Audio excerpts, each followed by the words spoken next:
Bienvenidos al debate de France 24, soy Santiago López González. El tema que discutiremos en este programa tiene que ver con una polémica que tuvo lugar en México hace ya unas semanas atrás, cuando el presidente de ese país, Andrés Manuel López Obrador, le pidió a España y al Vaticano que se disculpara por los agravios ocurridos durante la época de la conquista de América. Estas fueron sus palabras. Se haga una revisión histórica, sobre todo que se reconozcan los agravios que se cometieron y sufrieron los pueblos originarios, que haga la corona española este reconocimiento y lo mismo la Iglesia Católica. España, por su parte, respondió rechazando categóricamente la petición y dio unas razones muy claras para argumentar esta posición. El jefe del Estado, el rey Felipe VI, no tiene que pedir perdón a ningún país y no va a ocurrir esto, cosa que ha dejado claro el Gobierno en el comunicado que desde ayer tienen ustedes del Ministerio de Asuntos Exteriores.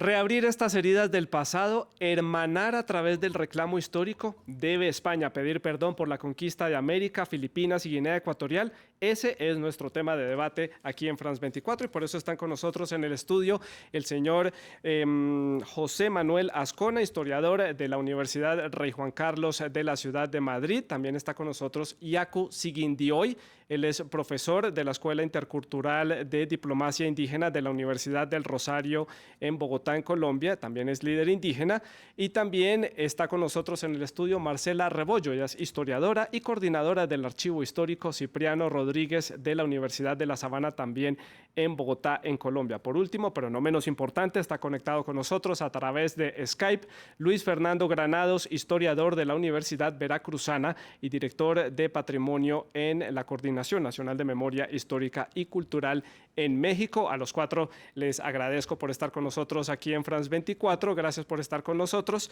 y también les recuerdo que ustedes, los televidentes, pueden participar de este debate, pueden dejar todos sus comentarios y sus preguntas también a través de nuestras cuentas en Twitter y en Instagram, se las recuerdo, es @France24, _ ES, deje todos sus comentarios con la etiqueta numeral el debate F24 y numeral México F24 y también numeral España F24. Vamos a comenzar entonces con la ronda de preguntas y yo quiero comenzar preguntándole a Yacu, ¿debe España pedirle perdón a México, a Filipinas y al resto del continente americano por los hechos ocurridos en la conquista? Muy buenas noches.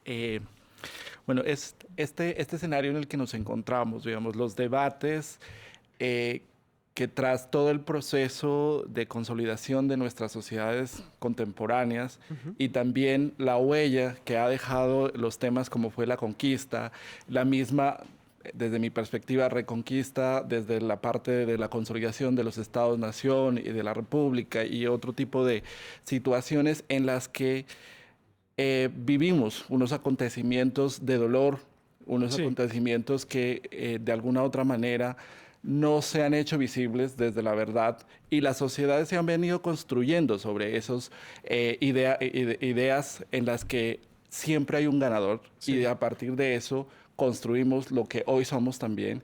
Y yo creo, y desde mi perspectiva, evidentemente es importante iniciar estos procesos de construcción de la verdad que le permitan a la sociedad en el mundo, porque no es solamente España. ¿Sí? Esto es un ejercicio de reconciliación que la humanidad debe construirse sobre sus raíces para poder ver el contexto actual en el que nos encontramos. España está viviendo todo un tema de polarización, de divisiones y demás, y si hay un ejercicio de reconocer esa plurinacionalidad, creo que podrían consolidarse como una nación y demás desde el perdón. Y nosotros creemos que sí es posible hacer Marcela, ese... ya le doy la palabra. Quiero preguntarle al señor José Manuel Azcona. ¿España debe entonces pedir perdón? No, rotundamente no. Me parece una falacia absoluta y una desubicación del presidente mexicano. Comparto absolutamente las palabras de la vicepresidenta y, por supuesto, del resto de los líderes políticos que se han manifestado en tal sentido, ¿no? Yo no sé cómo va a plantear usted el debate, pero yo soy un académico Sí, sí, sí. Ha llegado al máximo nivel en mi país. Y si hablamos de sentimientos, evidentemente, pues ahí ni entro, ¿no? Cada uno puede sentir. La perspectiva histórica, vamos, nosotros los españoles empezaríamos por pedir perdón a los representantes de esta cadena, Francia, que destrozaron el 75% de la industria de mi país en la invasión de 1808. Podríamos seguir con los fenicios, los actuales libaneses, los griegos, los romanos, que tardaron 200 años en conquistar España. Y que aquellas poblaciones nativas, íberas, que yo pertenezco porque me acabo de hacer mi árbol genealógico milenario, pues las pasaban a cuchillo, ¿no? Sí. Y seguiría también con los musulmanes, que ensartaban a los cristianos como si fueran perros, ¿no? Entonces, bueno, es absurdo, ¿no? Quiero decir, ¿no? De la perspectiva de un académico a la que yo me quiero someter, pues hablo solo de mi país. Imagínese todos los ocupados, cantidad todos de los acontecimientos nazis, que hay a nivel todo lo que ha pasado con los internacional. imperios británicos depredadores, con el francés, con los belgas en Ruanda, en fin, Sí. no me quiero extender. Absurdo. Marcela, su opinión. ¿Quién debe pedirle perdón a quién? Si es que hay que pedir perdón, porque se está como sobredimensionando el significado de la palabra perdón.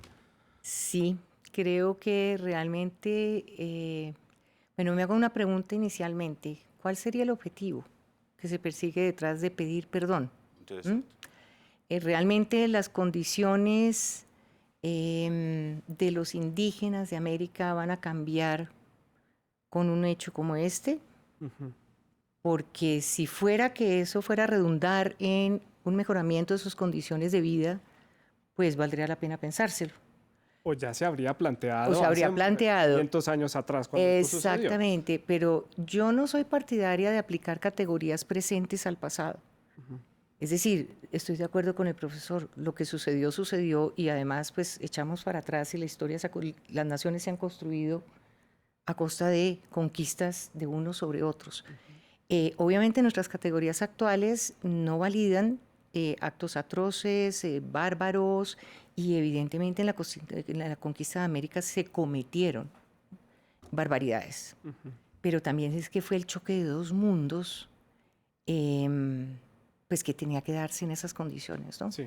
Pero hay que entrar en el contexto histórico también del momento en que se dio, es decir, la forma como se abordó el encuentro con estos aborígenes, sin que se pueda validar tampoco ninguno de los hechos violentos con que se sometió a los indígenas y las condiciones posteriores de absoluta inferioridad a lo que se los sometió. Sí. ¿Sí?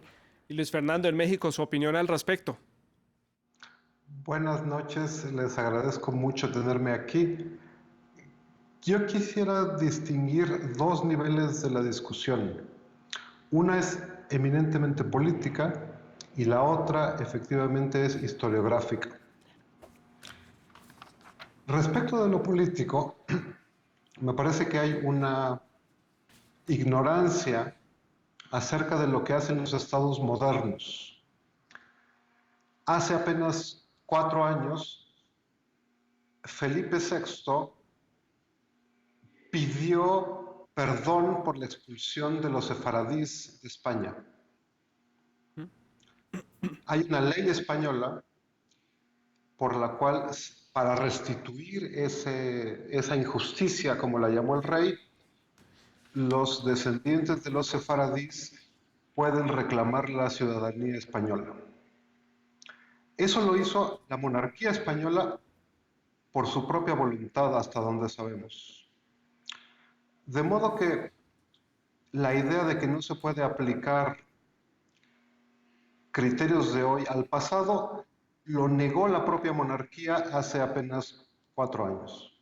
Sí. Y después está el problema de la historia, que si quieren luego la platicamos. Sí, entonces, Yacu, se está mezclando aquí política con historia innecesariamente, tal vez, aquí en el contexto mexicano. Tal vez no. Creo que no se puede agotar el debate y mucho menos creo que la apertura de una posición como la que tiene en este momento el presidente de México no es solamente un llamado a una cuestión de coyuntura de envergadura, porque hasta los mismos mexicanos pueden estar cuestionando esta situación del presidente. Yo creo que también ahí hay un llamado a todo Latinoamérica frente a este hecho político, en términos de que es posible repensarnos como sociedades, construyéndonos desde una verdad, y no solamente desde esa linealidad histórica en la que nos hemos construido, porque hay cosas del pasado que nos pueden permitir evolucionar o trascender, ¿no? Y bien usted lo planteaba, si esto hace años lo hubiéramos tomado como una solución, pero nadie la pensó, alguien tenía que actuar. Alguien tenía que motivar. La actitud, por ejemplo, del Papa frente a esta decisión reivindicadora del tema de pedir el perdón frente a los hechos cometidos también, el acto político de la monarquía española frente a este tema de reivindicación de la ciudadanía a estas personas, hace que sea posible abrir ese debate político también y empezar de verdad desde las metodologías de la construcción de la historia. Es que este no es un debate para abrirlo y que este sea el momento o la coyuntura. Yo creo que este es el momento de hacer unas reflexiones pedagógicas que nos permitan, y a las futuras generaciones también, empezar a cerrar. Y si tenemos la fortaleza política, como también la pedagógica y histórica, nos va a posibilitar tener acertadas construcciones de futuro. José Manuel, su opinión al respecto.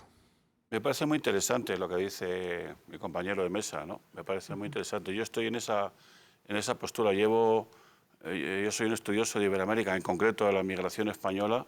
Llevo 25 años no entendiendo por qué no nos unimos, como hacen otras culturas. A lo mejor es el carácter latino que llevamos dentro, a lo mejor son unos intereses espurios de no sé qué gobierno. Me parece patético. Llevo 25 años, porque conozco todo el continente, desde Estados Unidos hasta la Patagonia, insistiendo en esta tesis. Yo creo que me parece absurdo. O sea, en lugar de hacer una comunidad, que lo somos, ¿no? Cultural, lingüística, estamos todo el día con, para mí, pequeñeces, con estupideces, con salidas de tonos políticas. Por cierto, hoy en el Financiero de México he leído que el 60% ha rechazado la petición del propio presidente. Un 10% no sabe, no contesta, solo lo apoyan el 30%. Y con respecto a lo que ha dicho el profesor, yo tengo dudas de que la corona haya pedido perdón explícitamente. Tengo dudas. Pero como de lo que no sé no hablo, no insisto, porque yo sigo muy de cerca a la corona. También la corona española en el año 92 en México dijo que la corona siempre había protegido a los nativos, ¿no? Eso es muy distinto a pedir perdón, quiero decir. Entonces, pero bueno, sin entrar ya en el matiz, el tema de los sefardíes es totalmente distinto. Fue una expulsión política que se aleja totalmente de este debate. Entonces, me gustaría que centremos las cosas, porque si no yo también voy a sacar aquí todo el memorial de agravios de los chalcatecas, de los chalcas contra los mexicas, o sea, contra los aztecas, y yo creo que no es el caso. Yo me apunto, estoy totalmente en la línea de lo que acabo de escuchar, y creo que es lo que deberíamos hacer. Llevo 25 años con esa tesis, totalmente baldía, y seguimos peleándonos, y seguimos ofendiéndonos, y seguimos insultando. Y quiero, esto me lo permite, añadir una cosa que le digo a mis alumnos todos los días del año, prácticamente, que la historia no se juzga, se interpreta. Y lo que estamos haciendo con este tipo de debates, no de este, que es una, se lo agradezco muchísimo, es una bendición, con este tipo de afirmaciones, es juzgar la historia con parámetros de hoy. Te vuelvo a repetir, ni tenemos tiempo ni es el caso, pero puestos a juzgar los agravios de los propios indígenas del país de López Obrador contra otros y otra serie de barbaridades que como docente escucho cada día, empezando por feminicidios y asesinatos, que no es el caso, pues entonces no pararíamos. Creo que no es el camino, creo que ese es el camino. Claro, pero se está dando este debate precisamente porque el llamado lo hace un presidente de un país, no lo está haciendo una persona cualquiera. Él dice que no busca confrontación con España. México y España siempre han tenido una relación muy cordial, muy cercana. Él dice que busca hermandar, no con prepotencia y hermandar, pero desde la acusación del otro. ¿Cómo se puede entender ese aspecto de tratar de acercarme a Madrid, tratar de acercarme al gobierno español, pero le estoy lanzando un reclamo de esta magnitud? Sí, no tiene mucho sentido. La verdad creo que no es como lo esperable, ¿no? Es decir, si ese es el objetivo que está persiguiendo. Y bueno, yo escuché también a Vargas Llosa en estos días que le estaba diciendo, señor, es decir, usted tiene un gran problema en su patria con los indígenas, y realmente pues es como absurdo que esté culpando actos de hace 500 años, es decir, es verdad, es decir, hay que crear caminos para solucionar el problema de las poblaciones indígenas en toda América Latina, eso es una realidad. que tienen que lograr ocupar el lugar que les pertenece en la sociedad, integrarse en la sociedad. Para eso hay que vivir y promover procesos de estados pues muy importantes, muy grandes y decisiones políticas muy importantes para crear esos lazos, digamos, que permitan esa integración de todos los distintos niveles y estratos, ¿sí? Que vivimos en América Latina. Y realmente sí hay un hecho, y es que, es decir, la integración con España no se ha logrado del todo porque, pues usted sabe más que yo que desde el principio, pues la actitud de España hacia las colonias tampoco fue de igual a igual. Eso es No, una... yo discrepo, sí fue igual, igual. O sea, era un ciudadano sí, vamos, discrepo totalmente. O sea, ¿Por qué? porque para la corona española, y especialmente a partir de la Junta de Valladolid, donde vence Bartolomé de las Casas a Ginés de Sepúlveda, se crean las leyes de Indias, que ya se habían creado en 1503 con Carlos V, todos los ciudadanos españoles, todos los habitantes de lo que se llamaban entonces las Indias, o sea, lo que llamamos América Latina, tenían la misma tipología jurídica que cualquier español. O sea, era una prolongación del Estado español. Y de hecho, a partir de que triunfa Bartolomé de las Casas, se crean las reducciones indígenas.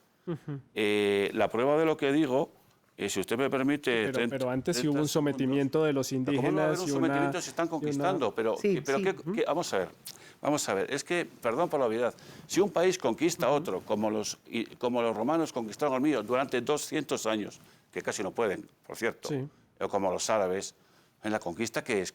¿Qué se tiran, margaritas o qué? Sí. ¿Qué país no ha conquistado violentamente? Una cosa es que una vez que se ha conquistado, es lo que tenemos que analizar, es el después. Y en el después, toda la playa de población indígena que existe en América, que es mayúscula, México 16, Guatemala 41, Panamá... Rápidamente para darle la palabra a Luis Fernando. Evidentemente, no. Y frente a Estados Unidos, que quedan 4 millones de nativos, porque ahí sí hubo un exterminio oficial, no en tiempos de la colonia, sino después, con una colonia absolutamente depredadora. Entonces, vamos, los nativos de aquí tenían la misma capacidad jurídica que cualquier español, con una estructura absolutamente clara. Le quiero dar la palabra a Luis Fernando en México para que no se me salga de esta ronda. Luis Fernando, adelante, su opinión. El profesor Azcona está absolutamente equivocado. Los pueblos indígenas, los indios como se llamaban entonces, no tenían los mismos derechos que los llamados españoles. Para empezar, pagaban tributo, es decir, un pago por ser indios. No tenían los mismos derechos, eran considerados legalmente menores. No es cierto, pero bueno, no voy a discutir. Eran considerados neófitos desde el punto de vista religioso. Hay que conocer las leyes. Es absolutamente falso que fueran ciudadanos iguales. De hecho, la Constitución Española de 1812 solo entonces reconoció la igualdad entre los nacidos, los españoles de ambos hemisferios. Antes de eso, la igualdad no existía entre indios y españoles. Por otra parte, tenemos aquí un problema de naturalizar la conquista. Ninguna conquista es inocente o buena. No importa si entonces se aceptaba mejor. Hoy sabemos y tenemos la obligación de juzgar y al mismo tiempo comprender.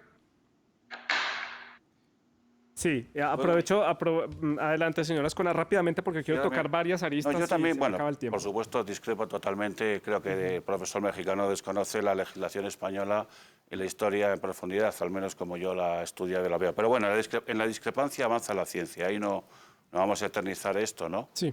Este debate. Pero también, siguiendo su propia tesis de la conquista, sería interesante que él, o el sector de pensamiento al que representa, también juzgase cómo era el imperio de los mexicas, antropófago, decapitador. Se calcula que ejecutaron, según algunas fuentes, a 500.000 de sus propios compatriotas actuales.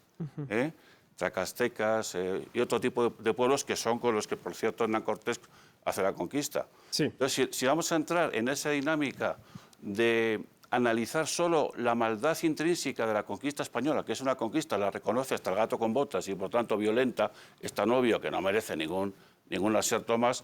También este profesor y quienes representan esa tesis, me gustaría que pusiesen en el mismo plano las barbaridades conquistadoras de los aztecas, o de los incas, o de otros pueblos, con respecto a otros pueblos a los que dominaron, decapitaron, se los comieron, les abrieron el corazón y lo quemaban en una pira, porque ya vamos a poner en igualdad de plano todo. En muchos de esos casos era parte de su imaginario y de sus tradiciones. Pero era un imperio. Eso se escapa a nuestro debate.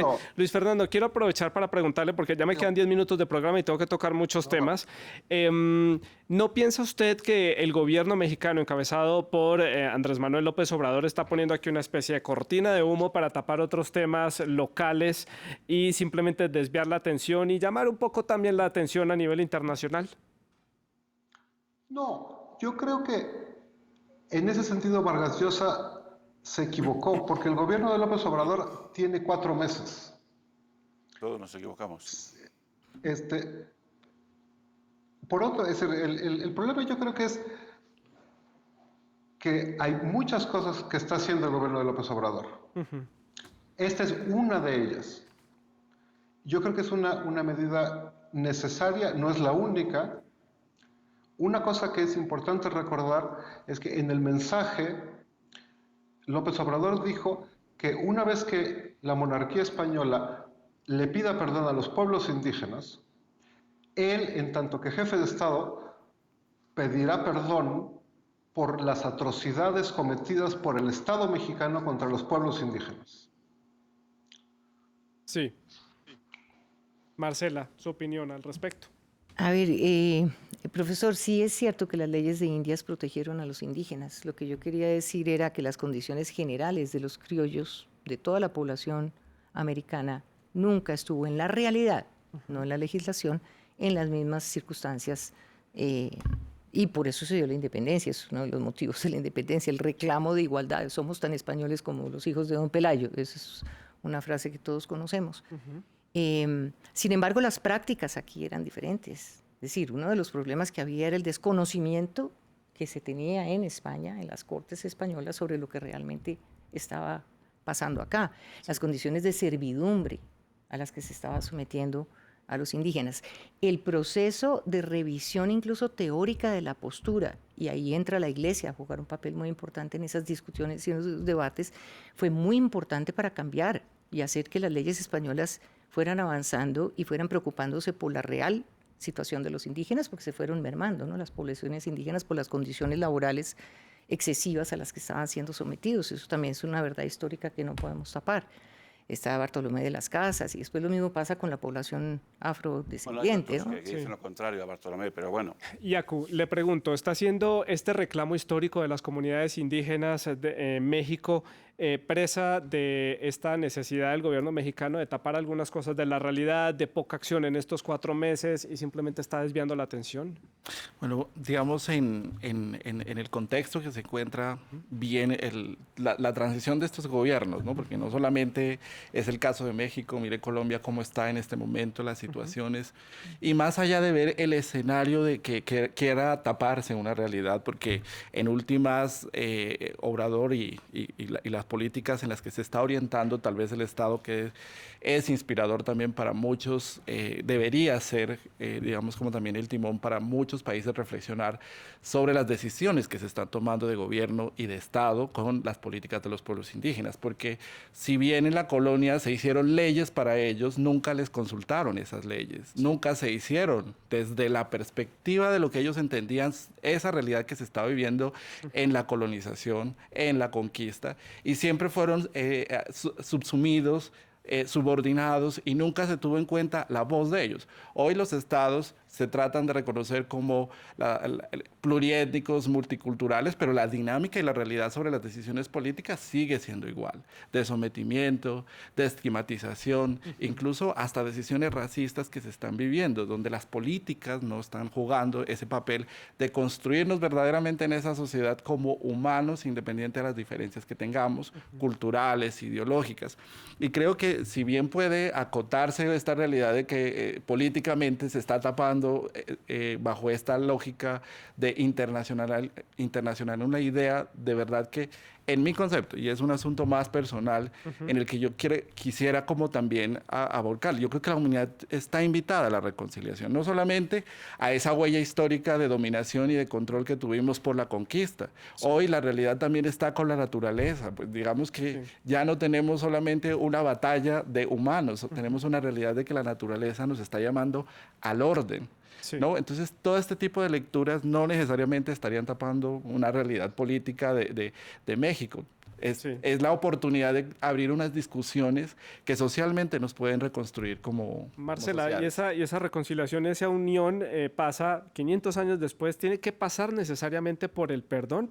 ¿Tenemos antecedentes de algún otro hecho similar que haya comenzado por un perdón histórico y que haya o que pueda desencadenar esto una oleada de reclamos de naciones pidiendo hay perdón? Antecedentes, es decir, hay estados, Bélgica, es decir, que han pedido perdón por los atropellos que cometieron en el África y estas cosas, pero es decir, yo sigo preguntándome qué hay detrás.